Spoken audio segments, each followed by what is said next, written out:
بسم الله الرحمن الرحيم. الحمد لله رب العالمين والصلاة والسلام على أشرف الأنبياء والمرسلين سيدنا محمد وعلى آله وصحبه وسلم. وحلقتنا تدبات يبوغنا نيو كونسبت انجليش قيبتي سلبات براكتس اند بروجراسكا يمعلي النور وهالكيدن كسيوضا ويهي حلقتنا تدبات وحي كبلا مسا 10 تدبيت مناد بوغنا dhammaan casharada kooraska afarta buug ee new concept english oo dooban waxaad ka helaysaa kanaalka waasuge qaybta playlistiga haddii aad doonaysaa afarta buug ee new concept english oo daabacan ayagoo original ah waxaad ka soo dalban kartaa nambarka kaga muuqda shaashada ayagoo lagugu soo diri doono delivery ama cargo meel aad joogtaba. Okay, lesson 17 oo 10 toddobaad always young waxaan markasta dhalinyaro ah always young markasta dhalinyaro ah way wuxuu my aunt Jennifer islaanta iyadada Jennifer my aunt Jennifer islaanta iyadada Jennifer is an actress waa gabadh jilaayada ama wax matasha my aunt Jennifer is waxa weeye an actress jilaayad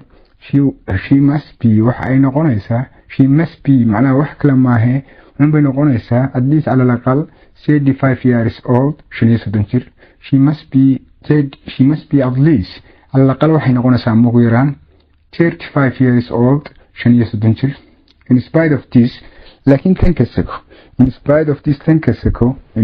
this, تنكسكو. She often انتبذن appears وحي وقصو ظاهرته. She often انتبذن appears وحي وقصو ظاهرته on the stage مسرحة as a young girl سيدينا يروكله. Okay وايهي as a young girl سيدينا يروكله. Jennifer قبل الله يدهده will have to take part. waxaa ka qayb qaadan doontaa Jennifer will have to take part waxaa ka qayb qaadan doontaa in a new player waa cusub si dhaqsa this time markan she will be waxay matali doontaa ama ay ahaan doontaa a girl of 17 inaan 17 jira in the play riwaayada okay she must appear waxay ku soo bixi doontaa in a bright red dress labis casaan saafiya in a bright red dress labis casaan saafiya and long black stockings iyo sharabaado dhaadheer oo madmadow waa kuwa ilaa jilibka gaadhay ee surwaalka la moodo ayaa la dhahaa stockings. Okay, last year sanadkii hore in another play riwaayad kale oo ay ku jirtay she had to wear waxay ahayd inay gashato ama she had to wear waxa daruuri ku noqotay ama qasab ku noqotay inay gashato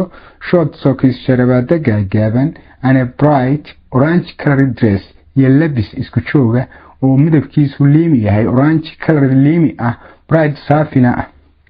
Okay waayahay wuxuu an bright orange colored dress iyo labis liimi ah oo midabkiisu saafi yahay. If anyone ever asks her haduu bilaabo qof weydiiyo how old she is dadeedu intay tahay if anyone hadii bilaabo qof ever asks her weydiiyo how old she is intay tahay she always answers waxay ku jawaabtaa had iyo jeer my dear gacaliye ama habibi oo kale it must be terrible waa arrin aad foolxun arrin foolxun weeye to be grown up inaad caqliga ka korta marka grow up iyo grow marka waxay ku kala duwan yihiin midna jidhkaada laga korayaa midna caqliga laga korayaa marka ab hadday raacdo waxaa laga korayaa caqliga waayahay intaasi waa casharkeenii waayo marka waxaan comprehension precis and composition wuxuu ku yidhi answer ka jawaab these questions su'aalahan not more than 50 words container waxaan ka badnay ka jawaab wuxuu yidhi your aunt Jennifer an actress ma jilaayad baa idada or mise a nurse waa gabadh nurse marka she is an actress iyadu waa jilaayad is she of 30 years old mi ka weyntay 30 or mise is she under way course is 30 years old she is over 30 years old does she mi iyadu often inta badan appear uga soo baxdaa on the stage masraxa as a young girl sidii ina yar or not misamaya.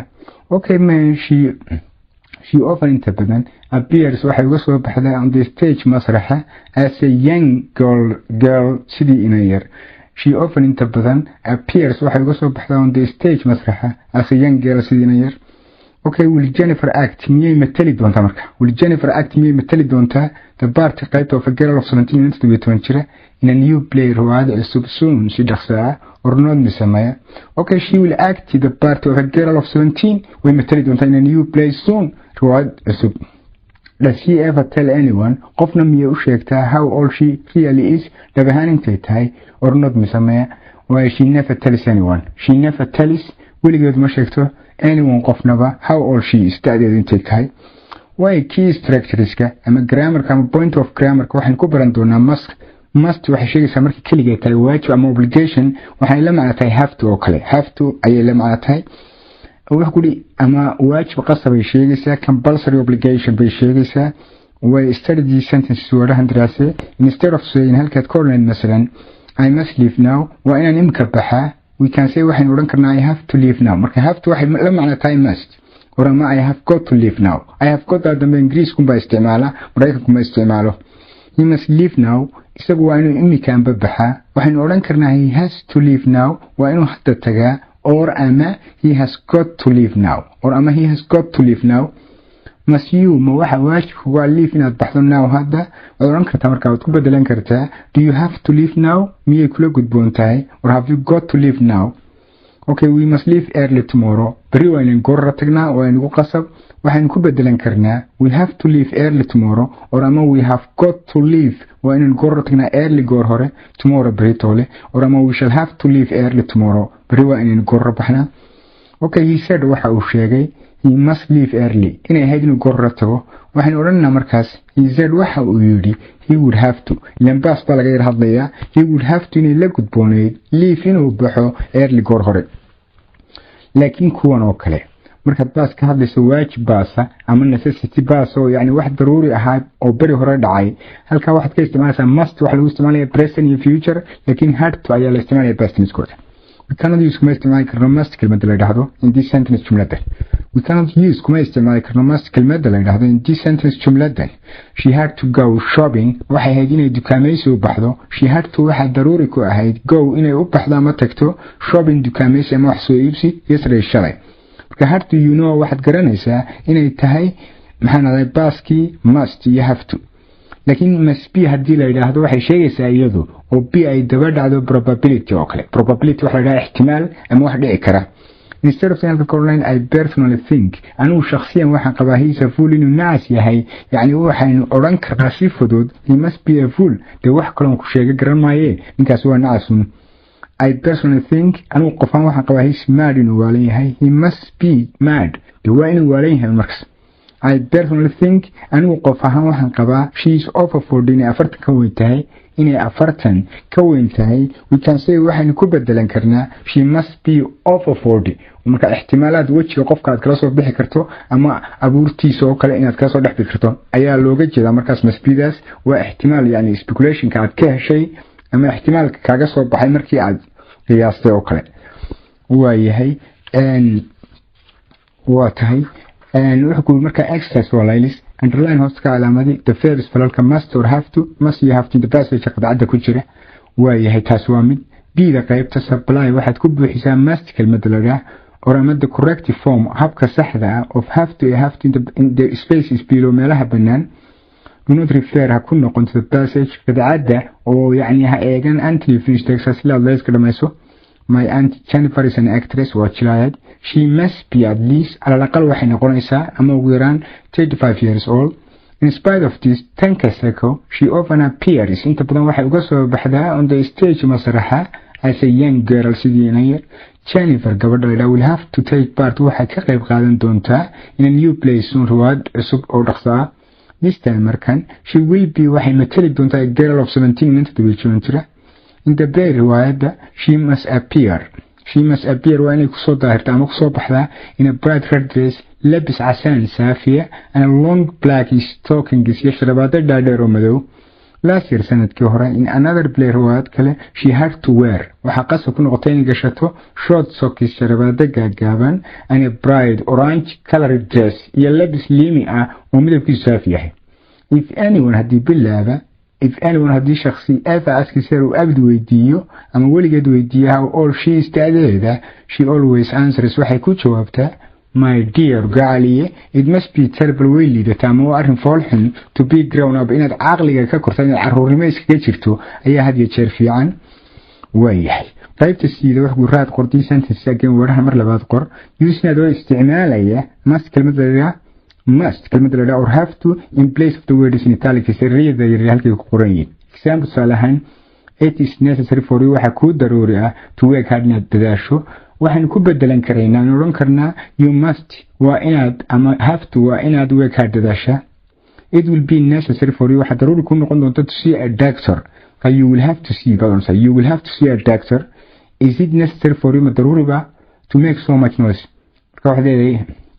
yeah must you make so much noise ama do you have to make ma inaad samaysaa so much noise book caynkaa u badan she said waxay tiri markaas it would be necessary for us in daruuri annaka noo ahayd to stay here we would have to stay there inaan halkaa joogno ay ahayd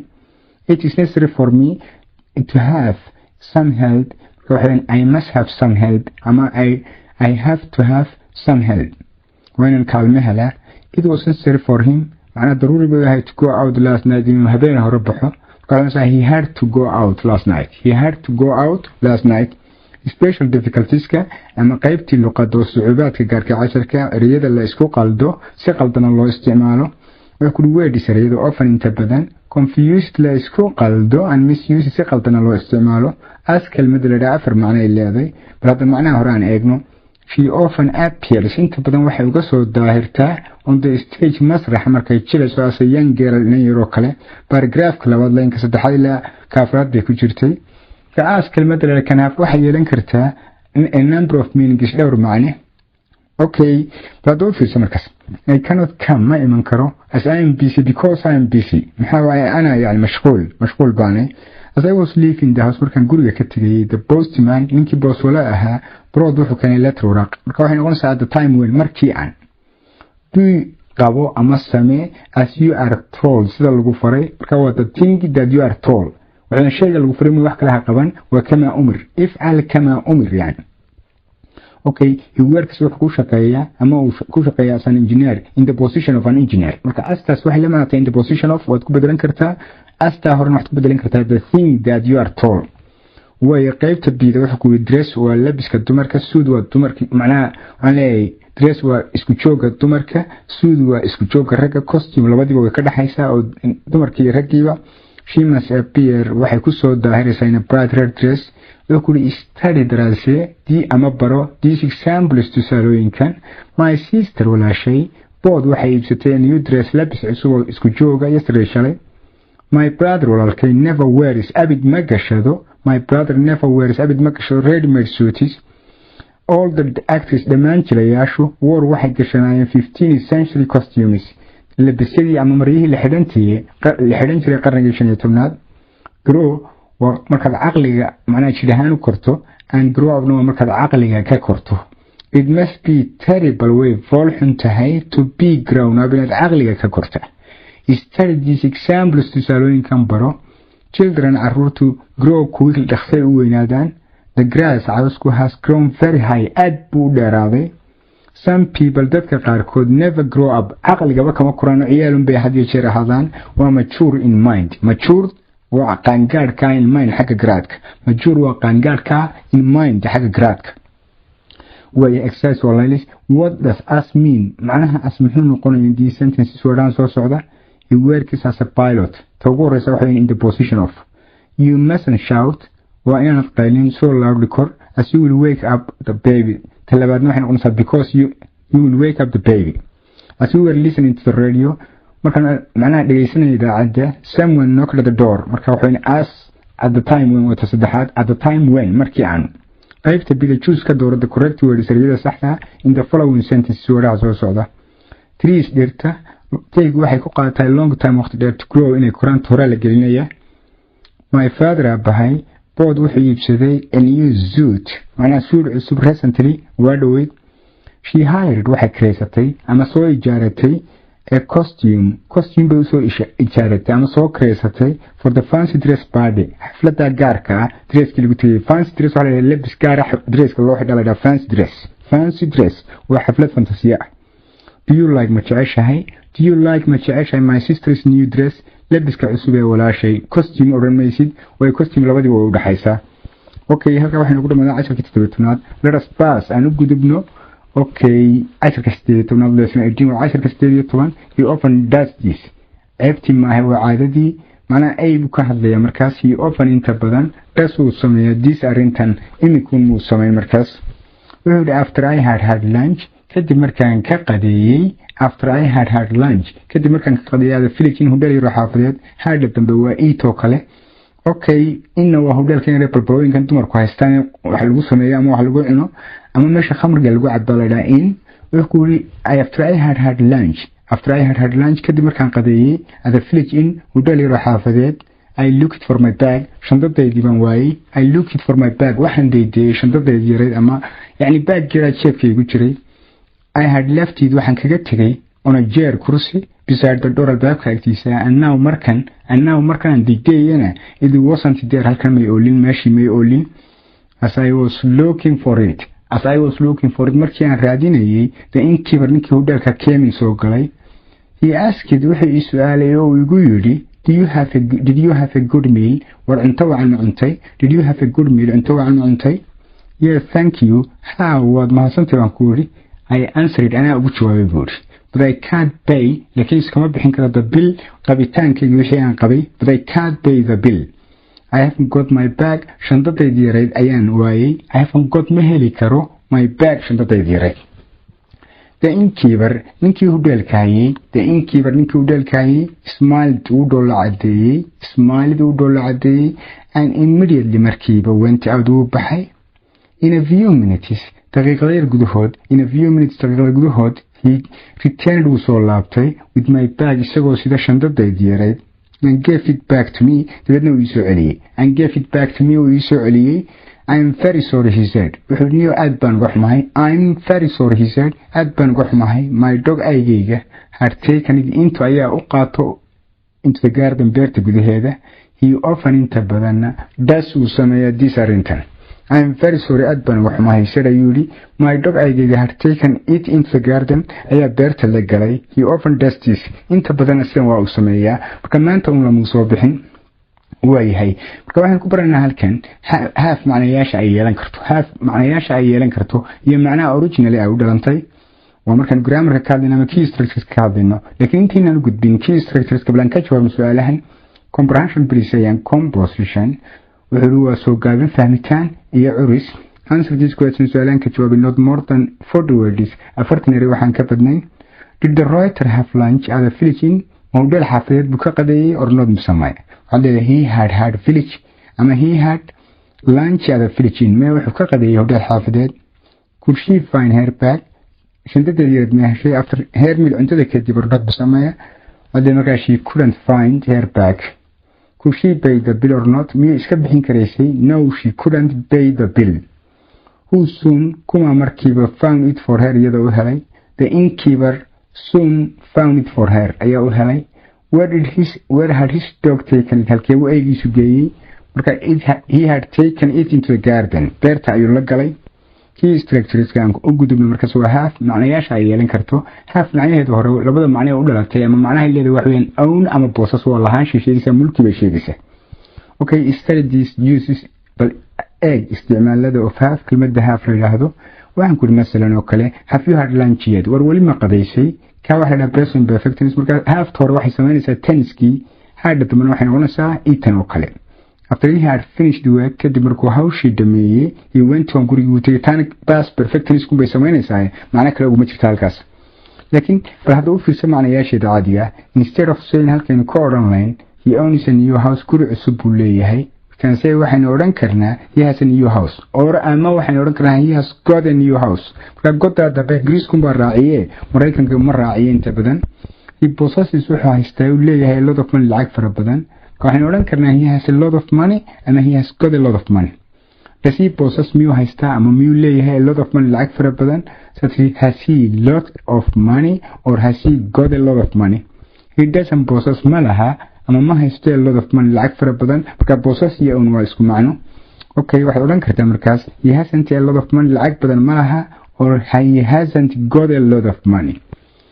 laakiin bal hadda kuwan u fiirso taas waynu garanno waa possess iyo own macnaheedii caaliga ahayd I have a brother and a sister wiil iyo walaal baan leeyahay saas oo kale waynu oran karnaa instead of saying halkaad ka odhan lahayd I took a bath maydhasho ayaan sameeyey ama aan qaatay before dinner cashada ka hor we can say waxaynu odhan karnaa I had a bath before dinner cashada ka hor ama qadada ka hor waxaan qaatay qubays ama maydhasho take a cigarette haddaan ku dhaho warxbadan sigaara ku dhufo inkastoo aynaan dhiiri gelinayn sigaarka waxaan ku bedelan karnaa half a cigarette or sigaarkan hoob okay I enjoyed myself at the party xafladii baadhigii waan ku istareexay waxaan ku bedelan karaa marka enjoyda I had a good time waqti wacan baan ku qaatay at the party xafladii I received a letter waraaq baan ka helay from my brother walaalkay yesterday shalay waxaan odhan karnaa markaas oo ku bedelan karnaa I had a letter from my brother yesterday waraaq baan ka helay from my brother walaalkay yesterday shalay yani kelmadda haflada waxay la macno tahay eat drink enjoy receive take all these waa la macno waayahay wuxuu ku yidhi exercise for ladies these questions su'aalahan are on the passage qidcadda ayay ku saabsan yihiin write a complete sentence jumlad buuxda qor in answer markaad ka jawaabayso to each question su'aal kasta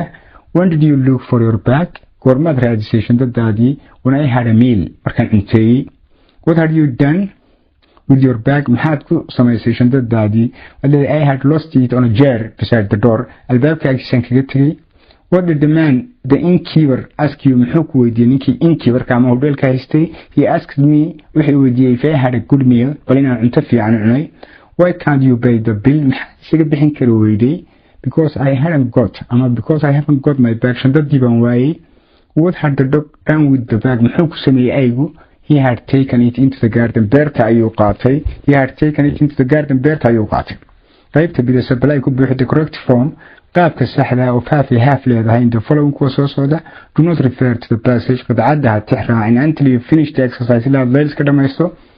after I had lunch kadib markaan ka qadeeyay ada village in hotel xaafadeed I looked for my bag shandadii baan raadiyey I had left it waxaan ku dhaafay kaga tegay on a chair kursi beside the door albaabka agtiisa did you have a good meal he asked inta fiican ma cuntay I can't pay the bill I haven't got my bag I can't pay the bill iskama bixin kara lacagtii I haven't got my bag shandadii baan waayey I'm very sorry he said my dog had taken it into the garden aygayba beerta u qaatee raalliha buuri okay qaybta siida in which of these sentences keebeen weerahan soo socda can we put dhigi karnaa the verb got ficilka god la yidhaahdo after half dabadeed he had a drink before dinner cashada ka hor yani wuxuu cabay sharaab marka taa lama dhigi karo macnaa he haddaas waxay ka dhigan tahay drink okay Mrs. Sullivan has a lot of money has got baynu odhan karnaa taas has got a lot of money lacag badan bay leedahay okay he had to leave early daruuri bay ahayd inuu tago marka taas he had got to leave early waynu odhan karnaa we have had a long conversation muxaadasa dheer baanu sameynay taas sidaad daynaysaa okay my mother has headache islaanta iyo hooyada madax xanuun baa haya marka waxaad leedahay my mother has got they had a good time at the party taas waa enjoy bay la macnato ku dari mayno this sock sharabaadkani has wuxuu leeyahay a hole dalool buu leeyahay marka has got a hole waad odhan kartaa okay she has to be patient waa inay u sabirtaa with him isaga marka she has got to be patient waynu odhan karnaa okay I have a bath every day maalin walba waan qubaystaa maalin walba waan maydhaa taas sidaad daynaysaa this room qolkani has 4 windows 4 daaqadood buu leeyahay has got baynu odhan karnaa has got 4 windows she has a fan beer bay leedahay waxaynu odhan karnaa markaa she has got a fan beer ayuu markaas ay leedahay number 12 we had a letter from Chile yesterday shalay waraaq aan ku helnay taasina receive bay la macno tahay markaa ku darmayno markaa wixii la macnaa yani boosas ama own oo macnaha u dhalatay haafa ayuunbaa god la raacin karaa god ayaa la raacin karaa special difficulties oo sucubaadka casharka ee xagga luqadda read the sentence jumladahan akhri each one mid kasta contains waxa ku jira the verb ficilka give la yidhaahdo the verb balkaasi has wuxuu leeyahay different meaning macno gaara in each sentence jumlad kasta he returned with my bag shandadiiba la soo laabtay and gave it back to me dabeedna uu ii soo celiyay marka give back waa dib u celi give in iisoo gacangeli your copy books bugaagtiina wax ku qortan to me aniga marka giving waa gacangelin ama isdhiibis he can't continue fighting dagaalkii uu wadi kari waayay he can't continue fighting dagaalkii uu wadi kari waayay he will soon give in dhaqso isu dhiibi doonaa marka waxay he will surrender uu is dhiibi doonaa I gave away waan bixiyay my collection of stamps shaambadahaygii faraha badnaa ama ururkaygii macnaha shaambada ahaa waxaan ku wareejiyay to little boy wiilka yar marka stamps waxa la oran karaa shaambada iyo tiir kale lagu dhajiyo waraaqaba I have given up one joji marka give up waa joji smoking qeejinta ama sigaarka marka I have stopped weeyaan 3 of kamida our officers saraakiishayadu gave themselves up waxay isu dhiibeen to the enemy adawga marka gave somebody up marka la yiraahdo waxa weeyaan they surrendered way isdhiibeen way labada eray la isku qaldo waxa kamida word is often confused erayada la isku qaldo wax ku beside iyo besides marka beside waa jump besides waxa weeyaan ka seko oo kale badoo fiirso markaas kama sit beside me kale agteeda fadhiiso waa next to me oo kale marka beside as waxa la macnaa next besides waxa weeyaan waxa inta weheliya besides this photograph sawirkan kasako I have a number of others tira kale ayaan hayaa marka waxa la macnaa taasi in addition to marka lagu daro this photograph sawirkan I have a number of others tira kale aan hayaa waa yahay exercise qaybta luqadda supply ku buuxida missing words macnaa erayada meesha ka maqan ee seegan the following sentence wada soo socda will the person who took my ruler tolo qofkii bash qaatay maxay noqday mesela oo kale bashna masterdeedii will the person who took my ruler qofkii masterdeeda qaatay please give it back to me mu iso celi marka give it back when my children grew up arurteed markay aqliga ka koraan I gave all their toys away waan wareejiyay waan wada bixiyay toyskoodii waxay ku ciyaar jireen oo dhan when do we have to give up gorma ayaan joojinaynaa when do we have to give up gormaan joojinaynaa our compositions curiska aan qorayno we were losing the battle dagaalkii waan ku khasaarnay we were losing the battle dagaalkii waan ku khasaareynay but we did not give up ama give in laakiin ismaanaan dhiibin marka battle waa macraka ay la macnatay qaybta bida supply beside or besides in the following kama xad oran saad hore besides football kasako kubadda cagta he plays with ciyaara tennis can you see that boy maragta inankaas standing beside the tree geedka ag taagan halka waxay noogu dhamaaday casharkiis 18aad waxaan u gudbaynaa casharka 19aad waxaan ku baranaa can iyo may marka mesela kale permission lagu dalbayo iyo could iyo might ba inta isku macno noqonayaan oo waxa weeyaan ana permission ba dalbaysaa laakiin can marka kale waxay muujinaysaa present ability karti adinka leedahay present ability baaskeeduna waa could buu noqonayaa mayna waxay muujinaysaa probability ama ihtimaal ama wax laga yaabo traji la qabo ama rajo laga qabo waayahay lesson 19 waa casharka 19 sold out waa la iibiyay sold out dhamaan waa la iibiyay weey sold out dhamaan waa la iibiyay katiida laga hadlayaa riwaayadeed wuxuu leeyahay markaas the play riwaayadu may begin waxa la arkay inay bilaabanto at any moment laxdad kasta ama waqti kasta oo imika kamid ah the play riwaayadu may waxa laga yaabaa beginning bilaabanto at any moment laxdad kasta ay sidayaan nafteedii ku dhibudi dadna Susan la yiraahdo oo meesha fadhiday ayaa igu tiri it may have begun war waxa laga yaabaa inay bilaabantay already mar horeba Susan answered Susan baa ku jawaabtay okay I hurried dabadna waxaan u orday to the ticket office meeshii tigidhada lagu jareeyay I hurried waxaan u orday to the ticket office xafiiskii tigidhada dabadna waxaan ku yiri buu leeyahay oo aan weydiiyay may I have maheli karaa 2 tickets laba ticket please fadlan I asked the su'aali I'm sorry adban wax my we've sold out one with the evening the girl said nanti baan ka tiri wada bt alla naxdin weyna wada bt waya xusn alhad waya su'al had yani wada bt alla naxdin weyna Susan exclaimed Susan bay yaabtay wada bt alla naxdin weyna Susan exclaimed Susan baa aan ka yaab ku muujisay wada bt okay Justin inta kadib man nimba harid wuxuu ku soo degdegay to the ticket office xafiiskii tigidhada dadna he asked wuxuu su'aalay intii daaqada fadhiday can I return macalin karaa these 2 tickets labadan ticket can I return macalin karaa these 2 tickets labadan ticket can I return macalin karaa these 2 tickets okay the girl said nanti warka waxay tiri certainly xaqiiqatan the girl said nanti waxay tiri certainly xaqiiqatan okay I went back dibaan ugu noqday to the ticket of xafiiskii tigidhada doonaysa markiiba dadna I asked waxaan su'aalay could I have maheli karaa those 2 tickets labada ticket please fadlan certainly the girl did sorry certainly حقيقة the girl said إن أنت واحد certainly وذهلي كرتا حقيقة وذهلي كرتا but لكن ما أنت اللي مقل ما يه they are for waxay u taagan yihiin next Wednesday performance arbacada soo socota bandhiga fanka ee la qabanayo ee magaalada riwaayada la sameeyo do you still want them wali markaa ma rabtaa do you still want them wali ma rabtaa markaas I said sadly si murugale ayaan u iri I said waxaan u iri sadly si murugale oo xasiinan yani qoltu xasiinan yani magaalada anigu murugaysan baan iska iri I might as well have them the one iska qaadanun I might as well have them one iska qaadanun I might as well have them one iska qaadanun bood okay comprehension precis and composition waa curuskii iyo soo gaabintii iyo fahankii answer these questions su'aalahan kaga jawaab in not more than waxaan ka badnayn 45 words 50 eray way when was the play going to begin okay goormay bilaabmaysay marka يعني it was going to begin by at any moment at that time حلي كستو إسك بلاد مسي how many tickets did you ask for أيها دلبتي I asked for 2 tickets لبتي بان دلبي were there any left or not وحمل لقيتي المثال ما دافين so that there were not any left okay were Susan and you أدي Susan ميدون were Susan and you ميا أدي Susan disappointed يتبتين or not مسمى yes of course we were disappointed when يتبني who hurried to the ticket office يا كسو عرري ticket office كي Justin تأكد a man hurried to the ticket office Justin how many tickets did he return يمسا ticket بعليه he returned 2 tickets لبا ticket بعليه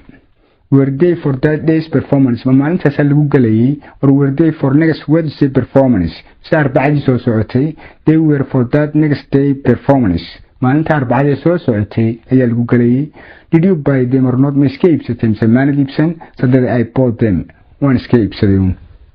way انت سوى شوابيها نكبح اني comprehension precis and composition ka key structures كما point of grammar كميشا كتيرستين هراء وصوشيني كان يمي بالغو برانايا كان يمي might could انتبا اسكو سيبا الله استعمالي مركي شيكادا ay ku jireen waliba waxa asluub badan markay baaska u qoran sida baaska oo kale ay u qoray macna could I go out hada taado iyo can I go out waxa asluub badan oo yani more polite inaad isticmaasho could I go out okay laakiin hadda waa isku wada macno study these uses bal waxaad barataa isticmaaladan key structures kuwa can iyo may study bro these uses isticmaaladan oo can and may can iyo may instead of saying halkaad ka odhanayd instead of saying halkaad luqa ahaan ka odhanayd will you let me use your telephone please fadlan telefoonkaaga ma ii saamaxi doontaa inaan isticmaalo will you let me ma ii saamaxaysaa use your telephone inaan telefoonkaaga isticmaalo please mafadlak we can say waxaan odhan karnaa can I use your telephone please telefoonkaaga ma isticmaali karaa or ama could I use your telephone please or ama may I use ma isticmaali karaa your telephone telefoonkaaga please mafadlak or ama might I use your telephone please afartaas waa isku macno laakiin markay beerhadis tahay maydu baro fiirso instead of saying halkaad ka odhan lahayd beerhadis waxaa laga yaabaa he will come tomorrow inuu bari yimaado we can say waxaynu odhan karnaa he may come tomorrow lacalla an yajia qadan inuu bari yimaado or ama he might come tomorrow okay beerhadis he telephoned last night waxaa laga yaabaa inuu habeen hore isoo garaacay beerhadis waxaa laga yaabaa he telephoned inuu soo garaacay last night habeen hore oo uu telephone isoo diray but I'm not sure ma hubo kaasa he may have telephoned last night la'alla inuu habeen hore isoo garaacay but I'm not sure laakiin ma hubo iskama hubo okay waayahay or ama he might have telephoned last night but I'm not sure taas maxay noqonaysaa yani huwa perhaps rajal qabtay laakiin rajadiis may suurtagelin haddii baas loo isticmaalo waayahay qaybtan kale ee isla iyada ah now imika buu ku yidhi study bro these expressions weedhahan ama jumladahan kelmadda expression luqa ahaan waxa weeyaan tacbiir yani inaad wax cabirto ra'yigaaga tacbiir ra'yi inaad ra'yigaaga cabirto ereyadaada cabirto lana expression laakiin expression waxay u dhigantaa biluqa sida kale waa word kelma way u dhigantaa sentence way u dhigantaa phrase way u dhigantaa macnaha jumlo way u dhigantaa shibul jumlana way u dhigantaa okay do you want to come to the cinema with me do you want to come to the cinema inaad cinemada ila tagto with me macayga ama aniga sati I haven't got war ma hayo anything to do waxaan qabto so I may as well come with you the one iska kaa raacin or ama I might as well come with you waa iska kaa raacaya un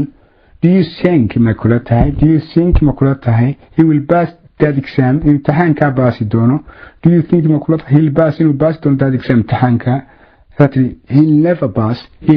pass weligii ma baasi doono he might as well give up waxaa laga yaabaa inuu iskaba joojiyo waxba he might as well waxaba la arkay give up inuu iska joojiyo give up inuu iska dhaafo way exercise waa laylis read the passage again qadacada mar labaad akhri put a line ma hoos mari under the verbs can ficilada can could may and might taasi waa qaybta eeda bida wuxuu kula use waxaad isticmaashaa phrases word ekayaashii with can could or may or might in place of the word is in italics ereyada yaryar halkay ku qoran yihiin do not refer hatix raac into the passage qadacada until you finish the exercise ilaa layliska dhammaynayso marka waxaa the play may begin at any moment halka perhaps the play oo kale halkaad ka odhanayso the play may begin at any moment I said okay it may have begun already Susan exclaimed Susan answered baad leedahay I hurried to the ticket office okay marka may I have 2 tickets please I asked it ayaan su'aalay buu leeyahay I'm sorry we've sold out waa wada iibinay the girl said nanti baa tidhi okay just then a man nin baa harid ku soo orday to the ticket of xafiiska tigidada wuxuu yiri marka can I return ma celin karaa these 2 tickets labadan tigid iyo asked ayuu su'aalay I went back dabadna dib baan ugu noqday to the ticket of xafiiska tigidada adwanis markiiba dabadna waxaan yiri could I have ma heli karaa those 2 tickets labada tigid please fadlan I asked ayaan su'aalay inantii certainly the girl said dabadna waxay tiri inantii war waad heli kartaa but they are for laakiin waxay u taagan yihiin next Wednesday's performance arbacada soo socota bandhiga lagu galayo do you still want them wali miyaad rabtaa okay dabadna waxaad markaas I might as well waxaana markaas I might as well have them the one iska qaadan doonaa un I might as well have them one iska qaadan doonaa un I said sadly ayaan si murugala u ish way special difficulties oo qaybtii luqadda special difficulties waxayaan macnaha sucuubaadka khaaska ah casharka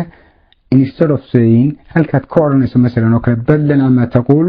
I am sorry halkaad ka odhan lahayd we can say waxaan odhan karnaa I'm sorry okay we have sold out halkaad ka odhan lahayd noqon kartaa we've sold out macnihiis ma bedelin laakiin waa la xadfay waxbaa la xadfay halkaa halftii ht eedi baa la xadfay halkaana eedi baa la xadfay kaliya exercise waa laylis change bedel the form shakliga of the verbs falalka in italics farta jiifta ku qoran I haven't marka I have not marka laba siyood baa taa loo soo gaabinaysa imika noti baa lasoo gaabiyey notaad buuxinaysaa hafta soo gaabinaysaa ayda ku lifaaqaysaa I've not seen him ma arag for 3 years 3 sano okay there are not many people here there are not intaad eeda ka tagto aad raacinaysaa he doesn't understand ma fahmin what you are saying taasoo soo gaabsan tahay marka doesn't or does not okay she did not tell me email sheegay marka she didn't tell me she hadn't seen you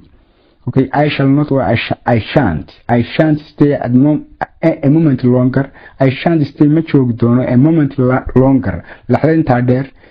I shan't stay ma joogi doono a moment longer laxda yani ama ilbiriqsi intaa ka badan he will not ama he won't do as he is all marka he is that iyo is that aydaad ka tuurasta wadna waxaad ku taqaanaysaa ejta okay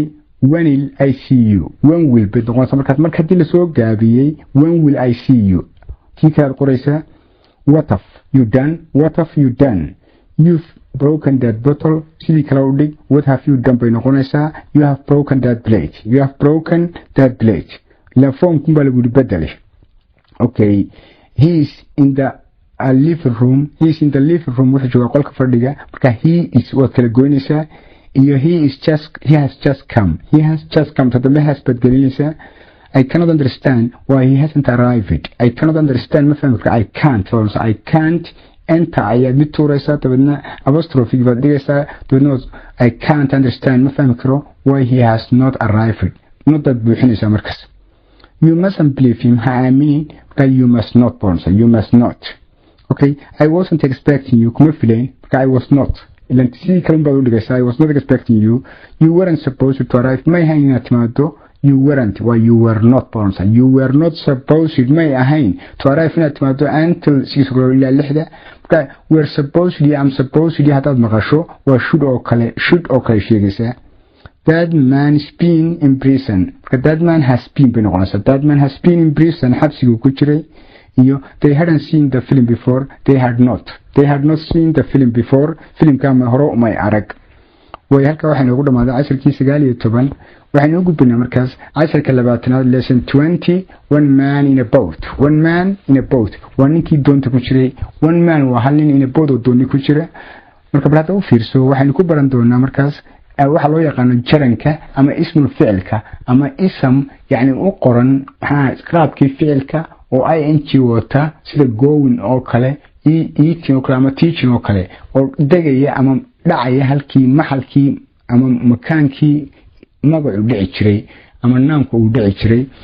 way wuxuu markaas one man waa hal nin in a boat oo dooni ku jira one man in a boat waa ninkii doonida ku jiray fishing kalluumaysigu is my favorite sport waqti isluubintayda ama waqti isku dhaafiskayga aan xiiseeyo favorite waa la jecel yahay sport laba macno leedahay waa riyaada oo ciyaartiya sport marna waa maawaliyo madadaaliyo waqti lumis dilaynu ma banayn markaas inaga muslimiin inaynu waqtiga lumino inaynu ka faa'iideynayo Allah inoo baneeyay fishing kalluumaysigu is my favorite sport oo waqti lumiskayga ama maawalada aan jecelahay I often inta badan fish waxaan kalluumaystaa for hours saacadadan without waxay ka dhigan tahay bidun aniga oon catching qaban anything shayna but laakiin this arintani does not worry me walaac ma geliso some fishermen kalluumaysatada qaarkood are unlucky waa bila nasiib instead of catching fish halka kalluun ay ka qaban laayeen they catch waxay qabsadaan all booties mana bootki waxraayadii hore ee mana ku daatay badda aan rubbish iyo qashin I am even anigu xataa kuwa less lucky waan ka nasiib daranahay less lucky okay I never catch anything weliga shay ma qaban ma qabanayo anything shayna not even walow lagu yiraahdo ama ku dhaho not even xataa ma qaban karo all boots macna boots ka waxa hore cayayaan macna xasharaad waxaan leeyahay waxyaabaha ku daatay badda boots waa yani waxyaabaha kaga daatay maraakiibta kale ama buurarka hore buudku wuxuu noqdaa buudkan caadiga uu noqon karaa sagxadda baabuurka noqon kara waxa soo dhan laakiin waxa loo jeedaa iminka qashinka ku qubtay meesha ay never catch anything waxba ma qabto not even walow haday ku tahay all boots macna haraayada qadiimkii hore ama duugoobay waayahay after having spent kadib markaan ku qaato whole morning subax oo dhan on the river webiga qarkiisa after having spent kadib markaan ku qaato whole morning subax oo dhan on the river webiga qarkiisa I always go home gurigan tagaa with an empty bag anigoo kiish maran sita waayahay dawladna saaxiibada bayaabay waxay leeyihiin marka you must give up waa inaad iska joojisaa waa inaad iska dhaaftaa fishing kalluumaysiga my friend say asxaabteeda ayaa inka tiraahda waliba way sii wadaan hadalkii waxay leeyihiin it's a waste of time waa waqti lumis waa diyaac waqti markaas wuxuu geeyay markaas مثلا kale waste waa lumin it's a waste of time waa waqti lumis but laakiin they don't realize ma xaqiiqsana one important thing hal shay oo muhiim ah but they don't realize laakiin ma xaqiiqsana one important thing hal shay oo muhiim ah I am not really interested gabi ahaanba ma xiiseeyo in fishing kalluumaysiga okay I am only interested wuxun baan xiiseeyaa in sitting in a boat fadhiga doonta dhexdeeda and doing nothing at all iyo haba yaraateen waxba qabayn qabasho la'aanta waa mid iska mala he is nonsense comprehension please waxaan soo gaabin fahmideed oo khulaasadii aad samaysay casharka and composition iyo curis answer these questions su'aalahan ka jawaab in not more than 50 words waxaan konton eray ka badnayn what is the writer's favorite sport muxuu u jecel yahay macnaha favorite sports macnaha u jecel yahay ninka writerka sheekada soo qoray marka fishing is his favorite sport favorite waa maxbuub uu ku yahay what do some unlucky fishermen catch maxay qabsan kuwa unlucky gabla nasiibkii they catch all booties and rubbish qashin iyo yani burarka hore ku daatay is the writer as lucky as they are miyuu u nasiib badan yahay sida ay yihiin or is he not so lucky mise nasiibba male he is less lucky waa uu ka nasiib daran yahay does he ever catch anything miyuu shay qabtaa he doesn't catch anything shayna ma qabto is he really interested in fishing kalluumaysiga miyuu xiiseeyaa no he is not completely interested in fishing gebi ahaan ma xiiseeyo kalluumaysiga what is the only thing oo maxay shayga kaliya that interests him ee xiise gelisaa marka sitting in a boat and doing nothing at all is the only thing that interests him doonida dhex fadhiyo qabasho la'aan ayaa xiise gelisa waa malayani key structures waa point of grammar ama nuqdatu naxwa fi daras casharkeena maxaa ku jiray you must give up war waa inaad iska joojisaa fishing kalluumaysiga you waa faacilkii must give up intaas waa ficilku waa inaad joojisaa bay ka dhigan tahay fishingna waa halkii mafcuulka tagto marka dee fishing ing na u wataa waa qaabkii ficilka haddana waxa weeyaan ism okay wuxuu ku yiri markaas study broad these sentences jumladahan carefully si taxadir badan study broad these sentences warahan carefully si taxadir badan pay close attention to fiiro gaarasi the verbs falalka in italics farta jiifta ku qoran farta yar ku qoran all these verbs falalkaas oo dhami and waxay ku dhamaadaan in ing and tell us ama or ama are placed waxay yaalaan ama la dhigay in the place of a noun halkii magaca marka yani waxa weeyaan charan kelmad la dhahaa charan kelmad la dhahaa is a verbal noun waa ismul ficil oo kale ismul ficil baa la dhahaa charan waa verbal noun baa la odhanayaa verbal noun ama waxa weeyaan ana a verb which has ing ana verbki waa ing le and doing the function oo qabanaya hawshii of a noun magaca okay bal hadda u fiirso wuxuu eating cunitaanku is always markasta pleasure waa farxad watching television macnaha mushaahadad yani television daawashada televisionku is my favorite pastime waa waxyaabahan waqtiga isku dhaafiyo reading in bed akhriska sariirta aan ku akhriyaya is something I always enjoy waa waxaan markasta ku istareexo I am very keen waxaan ku xeeldheerahay I am very keen waxaan khabiir ku ahay ama xeeldheere ku ahay on cycling baaskiilada sida loo kaxeeyo I am very keen waxaan xeeldheere ku ahay on cycling baaskiilada sida loo kaxeeyo she's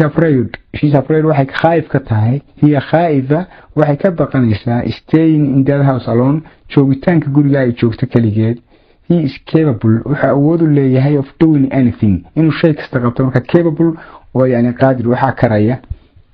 qaybta siida waxa weeyaan jaranka waxa lagu isticmaali karaa ama loo dhigi karaa siyaaq kale ama siiqo kale loo dhigi karaayo having kelmad la have ing wadata oo lagu daray past participle-kii ficilka ama qayb ka mid ah ficilkoo tagtay ayaa la yiraahdaa jaran oo kale bal hadda u fiirso markaas note u fiirso how sida these sentence jumladahan have been joined la isugu xiray marka in that siyaq marka ama in that case xaaladda fi hada alxaal ama fi tilka alxaal xaaladda noocaas oo kale ah yani it seems waxaad moodaa it inay tahay a participle waxa loo yaqaano participle oo u dhaqma yani mawsuul oo kale sidii wax isku xiriirinay oo kale okay he said halkaas uu fadhiistay he did not say anything kelmad ma oran waxaa marka he said there halkaas uu fadhiistay without saying anything biduni qawli shay yani inaanu kelmad ba oran biduni qawl isagoo oran ولا كلمة okay وهي he said there halkaas uu fadhiistay without saying anything he turned off the radio إذا عدي وبختيه he left the room before leaving the room قبل مقادرة من الغرفة يعني كتجتانكي إنتانو كتجين he turned off the radio إذا عدي وبختيه he looked at his watch ساعد يسيبو آجي he headed to the station تبدنا محضر بكو عري after looking at his watch بعد يعني مش مركو آجي كدي after looking at his watch كدي مركو آجي ساعد يسي he headed to the station or أما after having looked فوران كرتا at his watch he headed to a station I must apologize أن كرالي قليو I interrupted you وان كاشي هذا الكيو وان كادح كله ووران كرتا مركز لبس يودبا I must apologize وان كرالي قليا for having interrupted you أما for interrupting you كليه يعني للتقضع أما للانقضاء الكلام عنك إرجع عن كاتر هذا الكلام كارا لقلنيه or ما واحد أقول كرتا I must apologize for having interrupted you I must apologize for كارا لقلنيه I did not let you know earlier ويأرنتا كمان سامحين إنك سوغيسيو let no سامح I did not let you كمان سامحين you أديك know إن أدوغات earlier قرهري لبس يود بين أوران كرنا مركن نسكو حبنو وواحد أورانينا I must apologize وحن كارها لقلنيه for not letting you أنهم كو سامحين know إن أدوغات earlier قرهري مركن كوريسي أما وحن أوران كرنا I must apologize وحن كارها لقلنيه for not having let you أنهم كو سامحين know earlier مركا كتنبعي عاد قروح بوين مركا القرية وح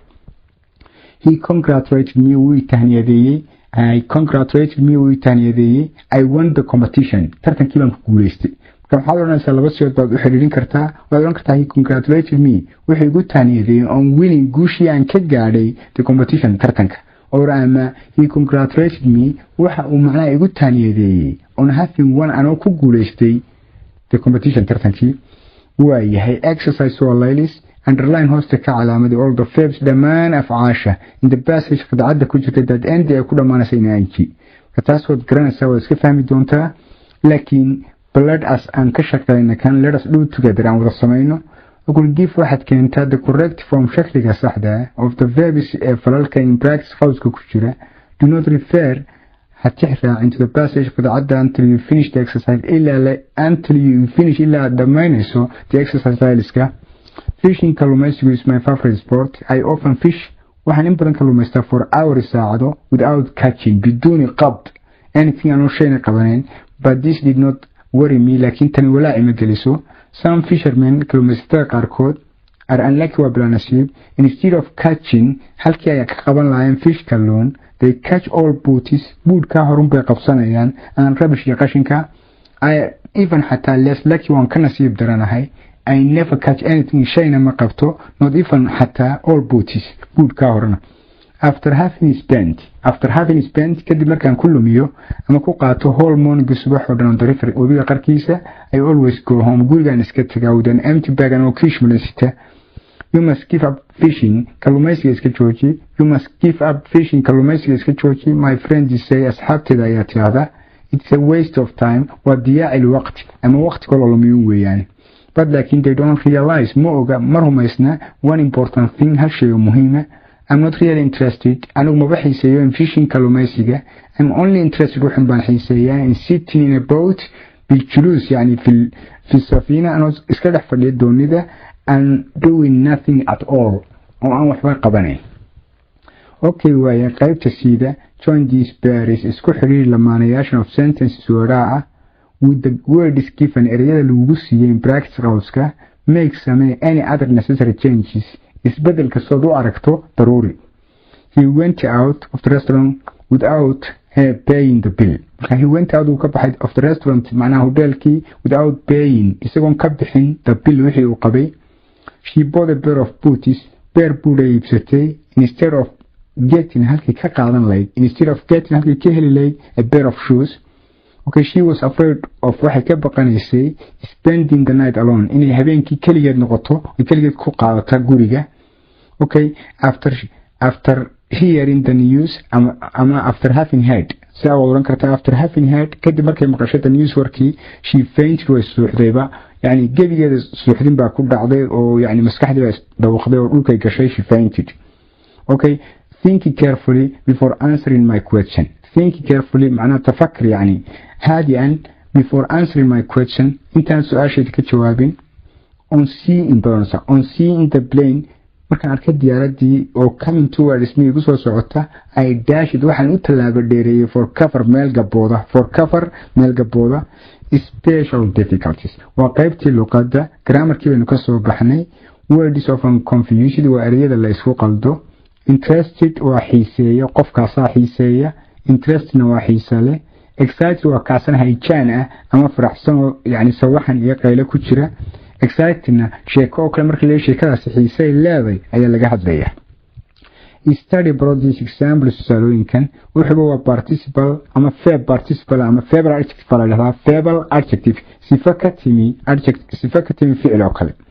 fishing kalluumaysigu is not interesting xiise ma laha. I'm not really sorry fishing kalluumaysigu is not interesting xiise ma laha. I'm not really interested anigu gabi ahaan ma xiiseeyo in fishing kalluumaysiga. The match mubaaraadkii ama tartankii kubadda cagta was very exciting wuxuu mid xamaasad badan. The crowd dadkii xoonka ahaana the crowd dadkii soo xumay soo ururina ama jamhuurkina got very excited so waxaan qayliyo farxad bay isku dareen weeyaan got very excited asbaxu yani farxaanin masruurin sidaas oo kale noqonaysa. Okay, the crowd dadkii soo ururina god waxay noqdeen very excited qaar yani hayjaanina oo aad u xamaasadaysan oo qeyraysan. qaybta biida it is iyo it is ta dambe waa mulki sifa lahaansha la yiraahdaa ama pronoun lahaanshe oo liqayri aqal qof aan aqli lahayn ama waxaan aqli lahayn. it is torana waa isku aqs laakiin it is tora waa waxa la xadfun aydi waxaan it is waa bay ka dhiganta waa. Okay, it's a waste of time waa waqti lumis. Study brought this example tusaalooyinkan. It is cold today maanta waa qabow. It is raining too roobna waa da'aya. The cat bisadi drink waxay cabtay it is milk caanaheedii. This engine makiinadana ama engine-kana has lost its power awoodiisii danabeed uu lumiyey. Has lost lumiyey its power awoodiisii. qaybta siida realize iyo understand balaynu kala saaraya. Realize waa xaqiiqso, understand waa fahan. They don't realize ma xaqiiqsana ma rumaysna in one important thing hal shay oo muhiima. marka bal adigoo tusaalaha ka dab qaadanaya study these examples tusaalooyinkan dheeraadkaana baro. I realized waxaan ogaadoon xaqiiqsaday he was mad in walna. I realized waxaan xaqiiqsaday he was mad in walna. He did not realize ma xaqiiqsan that he had made a mistake inuu qalad sameeyey oo ma garwaaqsan. iyo I don't understand English anigu niyo Ingiriisiga ma fahmo nin baacan ka yidhi. Exercise waa laylis choose ka dooro ikhtar bay ka dhigan tahay the correct word erayada saxda in the following ee kuwa soo socda. يعني مثلا I realized waxaan xaqiiqsaday he was not telling me the truth inaan runta ii sheegayn. This poem gabaygan is difficult waa adag yahay. It's impossible tooraad gelinaysaa. It's impossible for you suurtagal kuma aha adiga to understand inaad fahanto it is meaning macnaheeda. marka it is tooraad gelinaysaa. Okay waa yahay. There was some exciting news war xiisa la ku yaalo on the radio idaacadda. There was waxa jiray some exciting news war aad u xamaasad badan on the radio idaacadda. He is not an interesting person qof xiisa la maaha tooraad gelinaysaa. He is isagu an explorer waa sahamiye. He leads wuxuu ku nool yahay ama ku jira yani an exciting life nolol xiisa badan. I'm not interested ma xiiseeyo toddobaad gelinaysaa in other people's affairs dadka kale shu'uuntooda marka affairs waa shu'uuntii peoplena waa dadkii otherna waa kale. halka waxaynu ugu dhamaaday casharka 20aad. Let us pass on aan u gudbino ama u gudubno casharka 12aad lesson 21. waxaan ku baranaa qaybtii kale ee passive verbkii ama majhuulka noocii la oran jiray ama naa'ibul faa'il biluqa al-arabiyya markaynu ka hadlayno kuwii la oran jiray weeyaan. mad or not war qofkaasi mawaalan yahay mise mawaalna. mad mawaalan yahay or not mise mawaalna. bal hadda u fiirsa markaas airplanes diyaaradu are slowly tartiib driving me mad iyo waalayaan. airplanes diyaaradu are slowly tartiib ama in yar ayay driving me iga dhigayaan mad ni waalan. driving me mad ayay ni waalan iga dhigayaan. I live waxaan deganahay near meel u dhow an airport meel madaara. I'm passing planes diyaaradaha meesha maraya can be heard waa la maqli karaa night and day habeen iyo maalin. The airport madaarka was built waxaa la dhisay during the war manaa khilaal al-harb al-caalamiya thaniya intii dagaalkii labaad adduunka lagu jiray. but laakiin for some reason sabab jirta daraadeed berigaas it could not be used lama isticmaali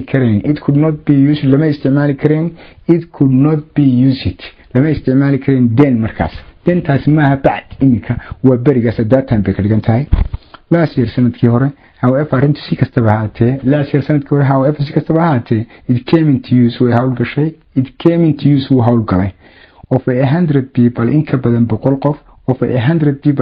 qof ka badan must have been driven away ayaa laga fogeeyey from their homes guryahoodii oo maxaa ka fogeeyey by the noise qaylada iyo buuqa. I am waxaan ahay ninka sheekada soo qoray baa inale. I am waxaan ahay one of mid ka mid ah the few people dadka tirada yar left hadhay. Sometimes marka qaarkood I think waxaan moodaa this house gurigani will be knocked down inuu la dumi doono ama la dhici doono by a passing plane diyaarad dhaafaysa ama diyaarad meesha maraysa daraadeed. Passing plane. I have been offered waxa la igu caawiyey. Waxa la siiyey a large sum xaddi badan, a large sum xaddun kabiir baa la siiyey of money oo lacaga to go away si aan meesha uga tago. But I'm determined laakiin waxa iga go'an. But I am determined but أنا مصمم bay ka dhigan tahay yani to stay here inaan iska joogo. Everybody qof kastaana says wuxuu ii sheegaa I must be mad inaan waalanayo. Everybody qof kastaana says wuxuu ii sheegaa I must be mad inaan waalanayo and they are probably right and they are probably تقريبا ama min المحتمل يعني sida dhici karta they are right waa sax marka probably waa taqriiban ama wax weyn yani sida suurtagalka min الممكن ama yani ihtimaalkii oo kale waaya. inta markaan ku dhaafno yani daraskii 10kii oo passage-kii aynu gudub marka comprehension precis and composition bal wax weyn curis iyo soo gaabin fahan intaas isugu jirta. answer this question su'aalahan ka jawaab in not more than 50 words. content waxaan ka badnayn. is the writer slowly going mad mawaalanaya tartiib or not musamaya. yes he is slowly going to be mad. okay yes the writer is slowly going mad wabu waalanaya. where does he live ku degan yahay. he lives near an airport meel madaar u dhow. what can be heard maxaa la maqli karaa. ماذا يعني يسمع في الليل والنهار. marka waxa leeyahay markaas yani passing planes diyaarada meesha maray can be heard wala maqli karaa night and day habeen iyo maalin. have most of his neighbors miyay dadkii jaarkiisa ahaa left ka tageen their homes guryahooda or not musamaya. yes of course they have left their homes way ka tageen. has he been offered money ma lacag baa la siiyey to leave uu ku tago or not musamaya. yes he has been offered money. okay what is he determined maxaa ka go'an to do inuu qabto. he is determined to stay there inuu halkaa iska joogo. what does everyone say qof kasta muxuu ku yiraahdaa. everyone says he must be mad. okay are they probably right ma saxba or wrong mise waa qalad.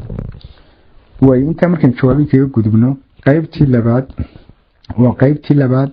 ee macnaha passive voice kama majhuulka inuu 10kii tobnaad ku soo dhiganay. okay passing planes diyaaradaha meesha maraya can be heard waa la maqli karaa night and day habeen iyo maalin.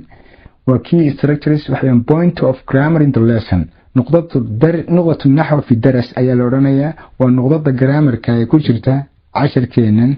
passing planes diyaaradaha meesha maraya can be heard night and day. read bal waxaad akhriyaa these pairs lamaanayaashan ama labadan of sentence wada carefully si taxadir badan. the first sentence jumlada koowaad in each pair lamaana kasta tells us about waxa inooga waramaysaa person qof oo who ku imanaya su'aashiisu. the second labaadna tells us about waxa inooga waramaysaa a thing shay what or which. marka he will repair your watch saacadaada uu repair kareyn doonaa waan ku ri. he will repair yani uu sayuslax uu hagaajin doonaa huwa isagu your watch saacadaada saacadka marka waa sayuslax oo kale waa la hagaajin doonaa. okay he will repair your watch marka your watch saacadaada will be repaired waa la hagaajin doonaa. he can repair uu hagaajin karaa your watch saacadaada marka your watch saacadaada can be repaired waa la hagaajin karaa ama dib loo salaaxin karaa. okay they must test waa inay tijaabiyaan this new car baabuurkan cusub must be tested waa in la tijaabiyaa.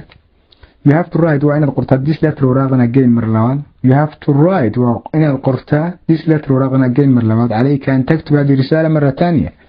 okay because this letter waraaqana has to be written waa in la qoraa again mar labaad. inta hore marka I told you waxaan kuu sheegay it could be done in la qaban karayay. I told you waxaan kuu sheegay he could do it inuu arrintaa isagu samayn karayay. marka waxaan kuu sheegay in la qaban karayay arrintaas la oranayaa oo inta dambuunba passive laga dhigaya. I told you waxaan kuu sheegay it could be done in arrintaa la qaban karayay. I told you waxaan kuu sheegay he would do it inuu arrintaas sameeyay. I told you waxaan kuu sheegay it would be done in la sameeyay arrintaas. I can't find my bag shandadaydii ma heli karo. I can't find my bag shandadaydii ama kiishkaygii ma heli karo. Okay, someone has stolen it, qof baa xaday. Okay, marka passive ka dhigasay inta hore ma bedelaysid. Okay, waxa uu markaas yani waa la xaday. I can't find my bag, it has been stolen, waa la xaday. I can't find ma heli karo my bag shandadaydii, someone must have stolen it, qof un baa xaday kulli.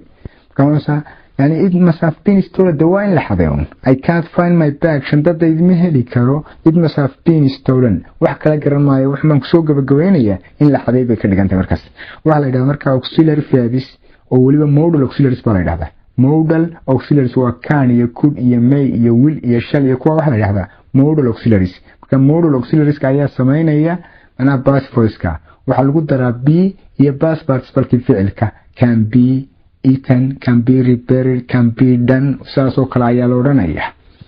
Okay, waayahay aynu sii wadna markaas waxaynu nidhi markaas instead of saying waa qaybta bida ee isla canshirkeena wuxuu yidhi instead of saying halkan ka odhan layn the police will arrest the thieves, tuugta waa la xidhi doonaa, the police will arrest way xidhi doonaan the thieves tuugta, we can say waxaynu odhan karnaa the thieves will be arrested waa la xidhi doonaa. markaas yuxbasu yani allusus ama السارقون يعني كو حضيح by the police باحد دونا you must pay me for this وراحين هذه قصة ميسي وين قاعد علني قسيسة you must pay me for this وين العي قسيسة يقبل حسار انتن I must be paid وين لأيمك دبا for this انتن I must be paid for this انتن وين لأيمك دبا أما العقل قسية they cannot find him معناه لما هلي كرا they cannot find him إساقي يقو مهلي كران him he cannot be found لما هلي كرو يعني لا مش ممكن أن يوجد تدنبي هو باسف كي تورنا هو معروف كي أما مسميه وحي مقعونا أو the police باحد دونا يودو وفاعلكي دين وفاعلكي فدمنا هدو فاعلكي يالو يعني نائب الفاعل كل نقول مفعولك سنتنس كمسمها له أما معروفك way excess والله ليس there are waxaa jira some verbs falalka qaarkood passage oo qidcada ku jira which are like all lamida examples tusaalooyinka given above xagga sare lagu bixiyay. Can you find them ma heli kartaa? Yes, of course I can find them if I search. haddaan baadho waan heli karaa. b-ga change the form of the phrases in italics isbedel macnaha kuwa ku qoran masalan oo kale farta yaryar phrases ama wadookayaasha do not refer to the passage qidcada ha raacin until you finish the exercise ilaa aad iska dhamayso. baad u fiirso markaas I live waxaan deganaa near an airport madaragti and passing planes diyaaradaha meesha marayna can be heard waa la maqli karaa yani night and day habeenimo maalin. the airport madarka was built waxa la dhisay during the war intii dagaalka lagu jiray dagaalkii labaad ee adduunka but for some reason laakiin sabab jirta aawadeed it could not be used then acaliha asaafilaha baa laga dhigayaa maanaa maqluub baa loo qoraya gebigiisaba. last year however sanadka hore si kastaba ahaatee it came into use waa howlgalay. okay balada wuxuu markaa of 100 people in ka badan 100 qof must have been driven away from their homes guryahoodii ayaa laga saaray oo wax ka saaray by the noise. I am one of mid kamida the few people left dadka soo haray. sometimes marka qaarkood يعني I think waxaan u maleeyaa this house gurigan will be knocked down inuu dhulka geli doono oo ay dumin doonto by a passing plane diyaarad dhaafaysa. okay I have been offered waxa la siiyay a large sum of money hadii lacaga to go away inaan iskaga tago meesha but I am determined laakiin waxa iga go'an to stay here inaan iska joogo. qaybta siida change بدل the form شكلها ama qaabka of the sentence warahan your sentences waraha must begin with waa inay ku bilaabmaan the word is erayada in italics farta yar ku qoran. I will send the message immediately fariin baan ku soo diri doonaa si dhaqso fawran. a message will be sent a message sayursalu waxa la diri doonaa yani a message fariin. we must sell waa inaynu iibinaa all these goods badaacadan oo dhan. all these goods must be sold لازم يعني هذه البضائع أن يباع. okay I told you waxaan kuu sheegay he will receive the parcel in time inuu buqshada ku heli kareeyay waqtigii loo baahnaa. I told you waxaan kuu sheegay the parcel would be received in time okay he has to deliver waa inuu keenaa the letter waraaqda by hand isagoo gacanta ku sida. the letter has to be delivered waa in la keenaa by hand iyadoo gacanta lagu sido. they must have lost your letter in the post. They must have lost. wax kala garan maayo waxaan malaynaya inay ku lumiyeen your letter waraaqdaadi in the post. your letter waraaqdaadi must have been lost. Must have been lost waxa lagu lumiyey in the post. Postada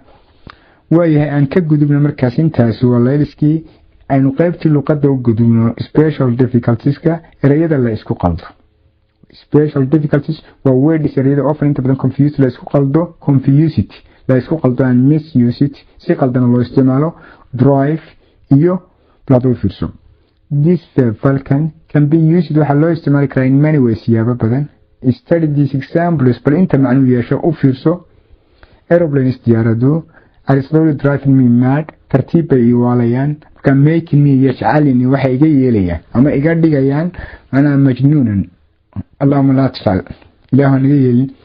He drives macnaha wuxuu u kaxeeyay iskar baabuurkiisa very bad si aad u liidato xun ka tasno kaxayntii. The farmer berwalihi drove the cattle into lo'dii wuxuu ku xareeyay the field haradii ama beertii. Our enemy cadowgayagina ama our army ciidankayagina drove the enemy back. ciidankii cadowga ahaa dib uu riixay. Our army ciidankayagina drove the enemy back dib uu riixay marka drive back iyo drive into. Okay, during the war intii dagaalka lagu jiray people dadka were driven out waxa laga saaray. During the war intii dagaalka lagu jiray many people dad fara badan were driven out ayaa laga saaray of their homes guryahoodii. waayahay bal u fiirso markaas qaybta bida waa home iyo house. kelmadda home la yiraahdo laba macno yeelan kartaa. guriga caadiga ah in ku nool way noqon kartaa house bay la macnatay. marna waxay la macnatay dalkaaga oo kale oo there is no place like home yani ma jirto meel ka wanaagsan dalkaaga. وكل study brought these examples talooyinkan after work hawsha kadib I always markasta go home gurigaan qabtaa. I stay at home gurigaan ka joogaa during the weekend. weekga dhamaadkiisa inagu jimcaha iyo khamiista badan ayaynu joognaa. There is no place like home meel beledkaaga la midina ma jirto marka taa dambe waa beledkii ama dalkii. laakiin kelmadda house la yiraahdo waa guri uun marka waxay ka dhigayeen mansil iyo bait.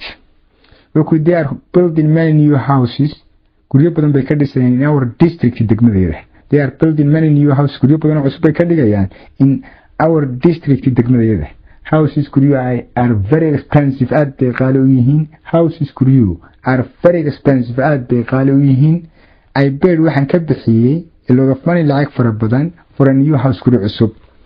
intaas waa special difficulties kii waxaynu u gudbaynaa markaas layliska. Okay, exercises or laylis. Write sentence bal waxaad qortaa word using adoo isticmaalaya drive out of. waxaad leedahay yani Amazon drive hundreds of Somalis out of Mogadishu. ana Amazon dad badan oo Soomaaliyeed ka saartay Mogadishu drive back. waxaad leedahay our military forces qoodahiga militarigu drive the enemy back cadowgii dib u celiyeen.